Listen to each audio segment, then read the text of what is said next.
అందరికీ నమస్కారం. జూన్ 21వ తేదీ అంతర్జాతీయ యోగా దినోత్సవ సందర్భంగా మనందరం కార్తీక మాసం ధనుర్మాసం లాగా జూన్ మాసాన్ని యోగా మాసంగా గుర్తించి నెలంతా శారీరక మానసిక ఆరోగ్యాన్ని పెంపొందించుకోవటానికి నిజ జీవితంలో యోగాను ఒక భాగంగా చేసుకుని అందరూ ఆచరించాలని మన ప్రధానమంత్రి శ్రీ నరేంద్ర మోడీ గారు మరియు ఆంధ్రాను యోగాంధ్రగా మార్చాలని ఆంధ్రప్రదేశ్ ముఖ్యమంత్రి శ్రీ నారా చంద్రబాబు నాయుడు గారు ఇంటింటికి యోగా చేరాలని సంకల్పించారు. ఇందులో భాగంగా ఇంటింటికి యోగా కార్యక్రమానికి మీ అందరికీ స్వాగతం. ఈరోజు మెడ నొప్పులున్నవారు ఇంట్లోనే సులభంగా తగ్గించుకుని పూర్తిగా నొప్పి నుంచి ఉపశమనం పొందటానికి, అలాగే ఎక్కువ గంటలు కదలకుండా కూర్చుని మెడ వంచి ఆఫీసులో కానీ కంప్యూటర్ దగ్గర కానీ వర్క్ చేసేవారికి భవిష్యత్తులో అసలు మెడ నొప్పులు రాకుండా చేసుకోవటానికి మంచిగా ఉపయోగపడే వ్యాయామాలని, ఆసనాలని, కొన్ని రకాలుగా పడుకునే భంగిమల్ని, కూర్చునే భంగిమల్ని కూడా మేము ఈరోజు మీకు చూపించబోతున్నాం. మధ్య మధ్యలో కూడా ఆఫీసులో మెడ నొప్పి ఉన్న అలాగే బాధపడుతూ వర్క్ చేయాల్సి వస్తుంది 8-10 గంటలు. మధ్యలో ఒక 5 నిమిషాలు మీరు బ్రేక్ తీసుకుని మనం చెప్పినట్టు కనుక చేయగలిగితే మళ్ళీ 2-3 గంటలు నొప్పి లేకుండా మీరు కూడా చేసుకోవచ్చు. ఇలాంటివన్నీ మీ కొరకు ఈరోజు మేము చూపించబోతున్నాం. కాబట్టి ఈ విషయాలన్నీ మీకు, మీ పిల్లలకి, చదువుకునే వారి దగ్గర నుంచి పెద్ద వయసు వారి వరకు ఎక్కువ మంది మెడ నొప్పితో ఇబ్బంది పడుతున్నారు. కాబట్టి వాటిని తగ్గించుకోవటానికి మంచి అవగాహన ఈ కార్యక్రమం ద్వారా మీకు అందించబోతున్నాం. ముందుగా మెడకండాల్ని లూజ్ చేసే వ్యాయామాలు. ఎందుకంటే పడుకుని ఉద్యోగంలో కదపకుండా కూర్చున్నందువల్ల టైట్ అయిపోయి ఉంటాయి. కాబట్టి టైట్ అయిన కండరాల్ని, ఈ పూసలన్నిటినీ కూడా లూజ్ చేయటానికి వ్యాయామాలు. మీరు కుర్చీలో కూర్చున్నా, స్టూల్ మీద కూర్చున్నా, బల్ల మీద కూర్చున్నా నడుము లైన్గా ఉండాలి. మెడనట్లా వెనక్కి లేపి గెడ్డం కింద చేతులను అట్లా పెట్టేసి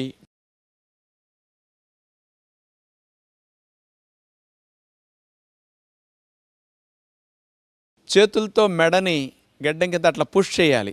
అట్లా వెనక్కి చేసినప్పుడు ఏంటంటే ముందుకు వంచటం వల్ల వచ్చిన ఒత్తిడి వెనక్కి వంచటం వల్ల బాగా తగ్గుతుందన్నమాట. చేతులతో అట్లా పుష్ చేసుకుంటూ నెక్ లూజనింగ్ వ్యాయామాలు అంటారు వీటిని. ఇక రెండవ రకంగా నెక్ లూజనింగ్ వ్యాయామాల్లో తల మీద మన చేయి పెట్టి కుడి చేత్తో కుడివైపుకి, ఎడమ చేతిని తల మీద పెట్టి ఎడమ చేత్తో ఎడమ వైపుకి అట్లా సైడ్కి చేత్తో లాగాలి. Side muscles, neck muscles loose అవుతాయి అన్నమాట.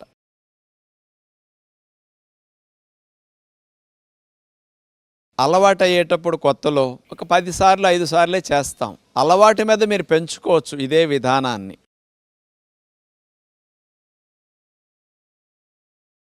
అట్లా సైడ్కి మెడనట లాగిన తర్వాత కదపకుండా హోల్డ్ చేసి 10 సెకండ్లు 15 సెకండ్లు కూడా ఉంచితే కూడా బాగా మెడకండాలు ఫ్రీ అవుతాయి.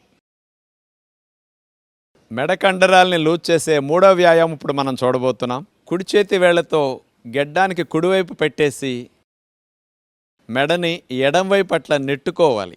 ఆ సైడ్ మెడకండరాలన్నీ కూడా లూజ్ అవ్వటానికి అలా చేసే విధానం బాగుంటుంది. ఎవరో పట్టుకు మెడ లాగినట్టుగా మీరే నెట్టుకోవాలి. ఆ విధంగా ఎడమ చేత్తో గెడ్డానికి అట్లా పెట్టేసి కుడివైపుకి నెట్టాలి. నెట్టిన తర్వాత ఒక 5-10 సెకండ్లు అట్లా హోల్డ్ చేసి అదే భంగిమలో ఉంటే మజిల్స్ బాగా సాగతీయపడతాయి.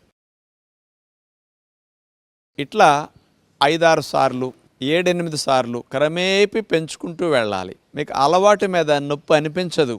నొప్పి వచ్చే వరకు మనం చేయగలిగినంతసేపు అభ్యాసం చేస్తారు.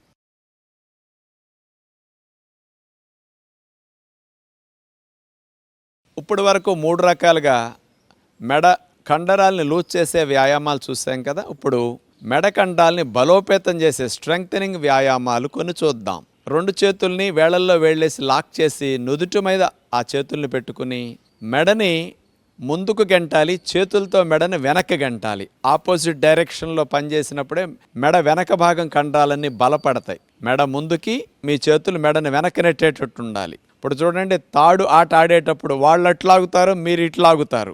ప్రెషర్ ఎట్లా పడుతుందో మీరు అదే విధముగా ఎంత ముందుకు మెడని గెంటుతూ ఉంటే అంత మంచిది. చేతులు బలంగా దాన్ని అట్లా వెనక గెంటితే అంత మంచిది అన్నమాట. ఇలా చేసిన తర్వాత ఇక టైటనింగ్ వ్యాయామాల్లో మెడకండాలు టైట్ చేయటానికి రెండో వ్యాయామంగా మనం ఇప్పుడు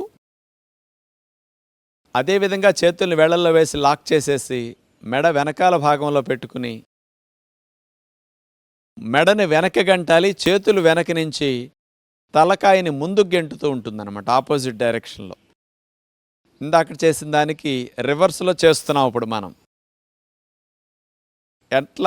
ఎంత బలంగా మీరు ఈ ప్రెషర్ని గనక మెడ మీద పెట్టగలిగితే మెడ కండాలంతా బలపడతాయి అన్నమాట. ఇట్లా ఒక 5-6 సార్లు 10 సార్లు అయినా మీరు చేసుకోవచ్చు. పద్మాసనం వజ్రాసనంలో కూర్చుంటే ఎక్కువసేపు ఇట్లాంటివి చేయలేము, అందుకనే కాళ్ళు అట్లా వేడాలేసి కూర్చున్నప్పుడు సుఖంగా చేసుకోవచ్చు ఎవరైనా, అన్ని వయసుల వారిని దృష్టిలో పెట్టుకుని ఇక్కడ చూపిస్తున్నాం. ఇక 3వ వ్యాయామం, అరిచేతిని తల భాగానికి చెవు దగ్గర అట్లా ఆనిచ్చేసేసి మెడని మనం కుడివైపు గెంటుతాం, కానీ చెయ్యి మెడని ఎడమవైపు గెంటడానికి చెయ్యి తోస్తూ ఉంటుంది. అలా చేసినప్పుడు మనకు ముఖ్యంగా మెడ కండాలు ఎడమవైపు బలపడతాయి అన్నమాట. అలాగే ఎడమ చేతిని ఎడమ చెవు వైపు తల మీద పెట్టేసి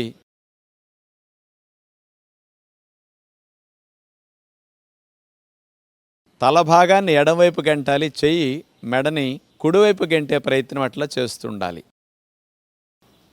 అంటే ఎంత ప్రెషర్ అట్లా అప్లై చేశారో దాన్ని బట్టి ఫలితం అంత బాగుంటుంది. ఇట్లా 4-5 సార్లు 6 సార్లు చేసుకోవటం మంచిది. ఇక 4వ వ్యాయామంగా గెడ్డము కింద భాగంలో 2 చేతి వేళ్ళని అట్లా కలిపేసి నమస్కార ముద్రలో పెట్టిన తర్వాత గెడ్డాన్ని మనం కిందకి వంచడానికి ప్రయత్నం చేస్తాం. చేతులు గెడ్డాన్ని కిందకి రానివ్వకుండా ఆపోజిట్ డైరెక్షన్లో పైకి గెంటడానికి చేతులు ప్రయత్నిస్తుండాలి. ఇక 4వ వ్యాయామంగా గెడ్డం కింద అరిచేతిని అట్లా ఆనిచ్చేసేసి గెడ్డాన్ని కిందకు నొక్కటానికి ప్రయత్నం చేస్తాం, చెయ్యి పైకి గెంటటానికి గెడ్డాన్ని ప్రయత్నం చేస్తుంది. అప్పుడు మెడకి ముందు కండరాలు కూడా బాగా బలపడతాయి. ఇట్లాంటివి ఒక 4-5 సార్లు కూడా మీరు 5-6 సార్లు చేసుకున్నా మంచిది.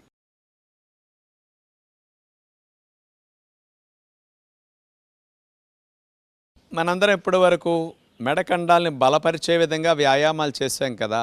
మెడ నొప్పితో బాధపడే వారికి ఎక్కువ గంటలు మెడని ముందుకు వంచటం ద్వారా డిస్కుల పైన నరవ పైన వచ్చిన ఒత్తిడిని తగ్గించడానికి మెడని వెనక్కి వంచే ఆసనాలు ముఖ్యంగా 2-3 చూడబోతున్నాం. ముందుగా పొడుకుని చేసే మత్స్యాసనం. అన్ని వయసుల వారు, మోకాళ్ళ నొప్పులు ఉన్నవారు, ఎంత బరువున్నవారైనా ఈ మత్స్యాసనం పొడుకుని చేయొచ్చు. మామూలుగా అయితే పద్మాసనం వేసి చెయ్యాలి రూల్ ప్రకారం, కానీ మీ అందరికీ సులభతరం చేయటం కోసం అలా వెల్లకిలా పడుకున్న తర్వాత 2 కాళ్ళను కలిపేసి పాదాలను అట్లా చాపేస్తాం. 2 అరిచేతుల్ని చెవులకి ఇరువైపులు అట్లా పెట్టేసేసి చేతులతో మెడ భాగాన్ని ఛాతీ భాగాన్ని పైకి లిఫ్ట్ చేసి మెడని అట్లా విరవాలి. మాడు భాగం నేలకు ఆంతుంది. అలా ఉన్నప్పుడు చూడండి, ముందుకు వంచటం ద్వారా మెడ కండరాల్లో ఈ మత్స్యాసనం ఉపయోగపడుతుంది. థైరాయిడ్ గ్రంథి కూడా బాగా ఇది పనిచేస్తుంది. ఈ మత్స్యాసనాన్ని మీరు రోజుకి 2 సార్లన్నా, ఉదయం పూట సాయంకాల పూట. నొప్పి త్వరగా తగ్గాలంటే ఉదయం 2-3 సార్లు, సాయంకాలం 2-3 సార్లు కూడా మత్స్యాసనం చేసుకోవచ్చు. అట్లా మీరు 2 నిమిషాలు 3 నిమిషాల సేపు కూడా కదలకుండా ఉండొచ్చు. ప్రారంభంలో ఒక 4-5 సెకండ్లు, 10 సెకండ్లు, 20 సెకండ్ల లోపు తీసేసి అలవాటు మీద మీరు పెంచుకోండి. ఈ మత్స్యాసనం చాలా మెడ నొప్పిని తగ్గించడానికి బెస్ట్గా ఉపయోగపడుతుంది. ఎక్కువ గంటలు ముందుకు వంచిన దానికి విరుగుడు, వెనక్కి వంచడం అని మాత్రం మరవద్దు. అలా తీసేసిన తర్వాత ఒక 1/2 నిమిషం అట్లా శవాసనంలో రిలాక్స్ అయిన తర్వాత మీరు 2-3 సార్లు కూడా మత్స్యాసనం రిపీట్ చేసుకోండి ఇంట్లో అలవాటు మీద. బోర్లా పడుకుని భుజంగాసనం చేస్తామన్నమాట. భుజంగం అంటే పాము పడగలేపినట్టుగా మనం ఈ భుజంగాసనం చేసి చూపిస్తాం. 2 కాళ్ళని కలిపి ముందు అట్లా చాపేయాలి. 2 చేతుల్ని భుజాలకి ఇరువైపులా సమాంతరంగా అట్లా అరిచేతుల్ని నేల కానించి మోక చేతుల్ని 2టిని లోపలికి అట్లా నొక్కుకోవాలన్నమాట. ఇప్పుడు మెడని వీపు భాగాన్ని లిఫ్ట్ చేస్తాం పాము పడగలేపినట్లుగా. మెడని వెనక్కి విరవటం చాలా ముఖ్యం. ముందుకు వచ్చినప్పుడు వీపు కండరాలు కూడా ఎలా ఎక్కువ బిగిసిపోయి గట్టిగా అవుతాయి, అవన్నీ ఫ్రీ అవ్వటం కోసం, నరాల మీద పడిన ఒత్తిడి బాగా తగ్గటం కోసం భుజంగాసనం ఇట్లా చేసి ఉంటే బాగుంటుంది. ఇలా మీరు 1-2 నిమిషాల సేపు కూడా కంటిన్యూస్గా భుజంగాసనంలో కూడా ఉండవచ్చు అలవాటు మీద.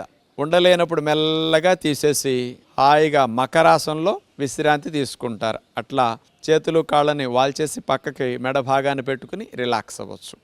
మెడ నొప్పులు ఎక్కువగా రావటానికి కూడా రాత్రిపూట 6-7 గంటల నిదట్లో తల కింద దిండుని లావుగా పెద్దగా పెట్టేసుకుంటున్నారు. దిండుని భుజాల కింద పెట్టి పడుకుంటే కూడా మెడనొప్పి భలే తగ్గుతుంది. మనందరి ఇళ్లలో ఉండే దిండుని భుజాల కింద పెట్టుకోవాలన్నమాట. తలకు అసలు దిండు ఆనకూడదు. భుజాల కింద దిండు అట్లా పెట్టుకుని కాళ్ళను మీరు చాపొచ్చు, లేకపోతే కాళ్ళని అట్లా మడిచైనా పెట్టుకోవచ్చు. ఇప్పుడు చూడండి, మెడ భాగం వెనక్కి విరవ పడుతుంది, మెడ వెనక్కి వాలిపోయి ఉంటుంది. ఇలా 2 రకాలుగాను మీరు కాళ్ళ భంగిమ మార్చుకోవచ్చు. మీకు ఏది సుఖంగా ఉంటే అది పెట్టుకోవచ్చు. ఇలా పెట్టినప్పుడు చూడండి, పనిలో ముందుకు వంచిన మెడని వెనక్కి వంచి ఇట్లా రోజులో 2-3 సార్లు 4 సార్లు మీరు మంచం మీద కాస్త రిలాక్స్ అయ్యేటప్పుడు ఇలా పెట్టి పడుకుంటే మెడ నొప్పి త్వరగా తగ్గుతుంది. ఇక ఏ మెడిసిన్ కూడా ఇంత స్పీడ్గా రిజల్ట్ ఇవ్వదనుకోండి. సింపుల్గా తగ్గించుకోవడానికి రిలాక్సేషన్ టెక్నిక్ మీకు చక్కగా పనికొస్తుంది. మరి ఇలాంటివన్నీ కనుక మీరు ఇంట్లో అభ్యాసం చేయగలిగితే మెడనొప్పి నుంచి మీరు పూర్తిగా బయటపడవచ్చు. ఇప్పుడు చూపించినవన్నీ కేవలం మెడనొప్పులు ఉన్నవారికే కదా, మాకెందుకు అనుకోకండి. భవిష్యత్తులో మీ అందరికీ మెడనొప్పులు రాకుండా ముందుగా చూపించాం.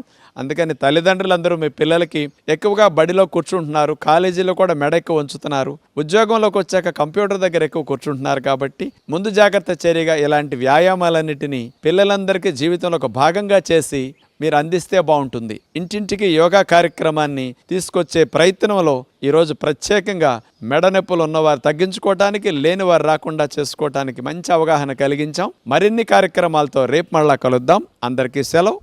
నమస్కారం.